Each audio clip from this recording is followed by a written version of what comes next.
Hello friends, welcome to the Antim Khoj YouTube channel. In today's video, we will try to understand why extreme sorrow or extreme happiness acts as a catalyst in the process of liberation. A person living a stable life typically wakes up in the morning, goes to work, remains busy with work throughout the day, and returns home in the evening. And this cycle continues endlessly. There is no significant emotional turmoil in this, and the person remains busy with day-to-day responsibilities. A person living a stable life tends to pursue material comforts and adhere to social norms. They remain trapped in a specific type of life web where daily routines, social pressures, and competition for material comforts become a part of life. The race that one gets involved in to establish their identity in the eyes of society and acquire material resources is called the rat race. This is a continuous and endless race that creates a constant state of pressure and competition, causing a person's entire energy and time to be spent merely on meeting external standards and enduring pressures, rather than on inner satisfaction or spiritual advancement. But the successes encountered along the way in the rat race prevent one from stepping out of this race. In the process of living according to social norms, they neglect their inner desires and objectives, which become obstacles to spiritual advancement. In this race, they become trapped in the bonds of happiness, conveniences, and social expectations, forgetting their true free nature. In the rat race, even the winner remains a part of the same race, meaning that there is no fundamental change in their situation.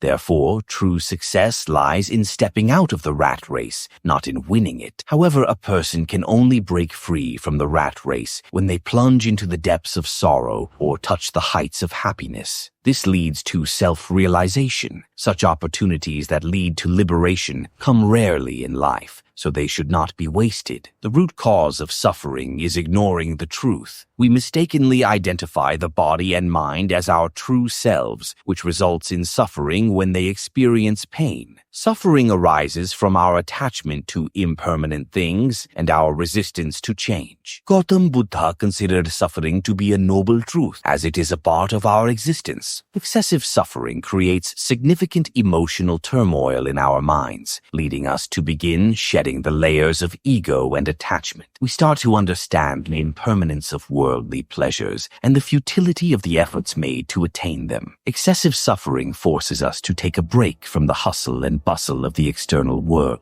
This state of stagnation provides us with time to think and engage in self-reflection. We strive to find the root cause of suffering, and within this search lies the possibility of liberation. Through excessive suffering, we come to know the fears, beliefs, and misconceptions hidden deep within us. By confronting them, we can understand the limits of suffering and transcend them to attain liberation. Experiencing excessive suffering creates compassion and empathy in our minds for those who are also struggling. This emotional understanding breaks down the walls of our ego, and we begin to feel a connection with them. This emotional understanding dissolves the illusion of duality or separation and allows us to experience our inherent unity with the universe. Excessive suffering is the fire that purifies our minds and hearts. This awakens the dormant seed of self-knowledge, which opens the path to liberation from the cycle of birth and death. Excessive suffering is not a curse, but it is a blessing. It is a sacred path that leads us towards the ultimate truth. Just like excessive suffering, excessive happiness also pushes us towards the path of liberation. Let's explore how. Gautam Buddha and Lord Mahavira were born into royal families. Both had access to all kinds of comforts and luxuries in their lives, which they enjoyed for many years. Later, they realized that the pleasure that initially seemed very attractive and enjoyable ultimately led to emptiness and disappointment. By experiencing excessive happiness for a long time, the initial excitement and joy slowly began to fade away, ultimately leaving behind a sense of emptiness and dissatisfaction. The happiness obtained from material wealth and sense satisfaction is temporary, and from it, one can never attain eternal joy and satisfaction. This understanding of the limitations of worldly pleasures inspired Gautam Buddha and Lord Mahavira to seek deep and lasting happiness that transcends momentary bliss. Excessive pleasure proved to be a catalyst, an inspiring element in their lives towards spiritual awareness. By giving up all the comforts of the royal palace, they set out in search of the ultimate truth, and finally, they found it. Most people waste a lot of their life in the ambition to attain happiness, and when they actually achieve it, they find that it does not provide lasting satisfaction. Money, power, sensory gratification, and the pleasures derived from material possessions are sought with the belief that they will bring lasting satisfaction and fulfillment in life. But those who experience them directly find that even the greatest pleasures and comforts wither over time and lose their appeal. Excessive pleasure often gives rise to a cycle of desire and dissatisfaction. The pursuit of excessive pleasure continuously generates desire or craving, as a person keeps trying to repeat previous pleasurable experiences or attain even greater pleasures. This gives rise to a constant feeling of effort, stress, anxiety, and never being completely satisfied or fulfilled. Ultimately, a person begins the inner journey by renouncing external pleasures in the quest for true, complete, and lasting happiness. Therefore, understanding the futility of physical pleasures is an important step towards real contentment and liberation from suffering. Now, we will try to understand why interest in spirituality is rapidly increasing in Gen Z. Let me tell you that individuals born from 1997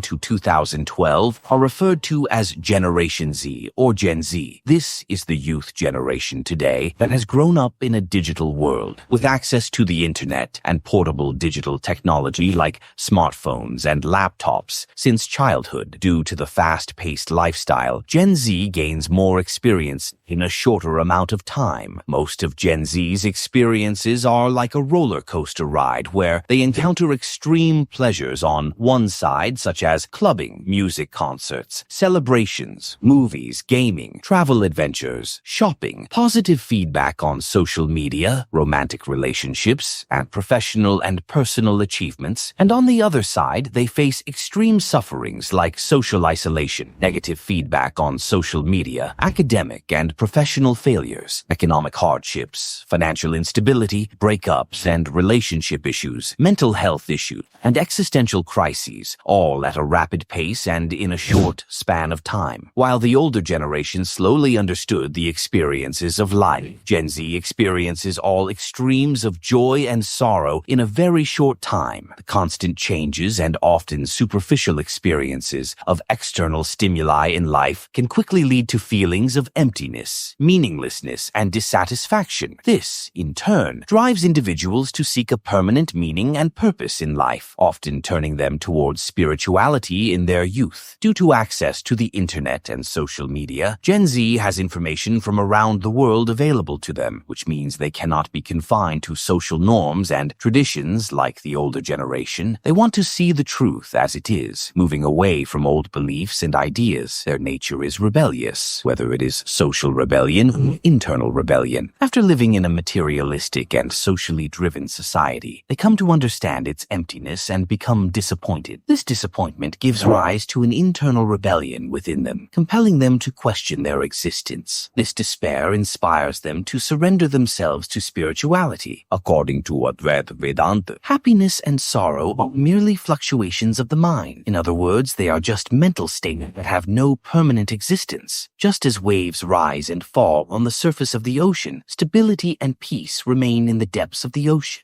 Similarly, we experience happiness and sadness on a mental level, while our true nature as Atman remains unchanging. When a person knows this truth, they go beyond happiness and sadness, settling into their true blissful form. Extreme sorrow and extreme happiness are the two opposite ends of life. Those who experience them are able to see the truth more deeply, which opens up possibilities for liberation. Meanwhile, those who live a stable life between these two extremes get entangled in the game of hopes and disappointments. Therefore, no one can truly achieve liberation without experiencing extreme sorrow or extreme happiness. That's all for this video. Thank you, and see you in the next video.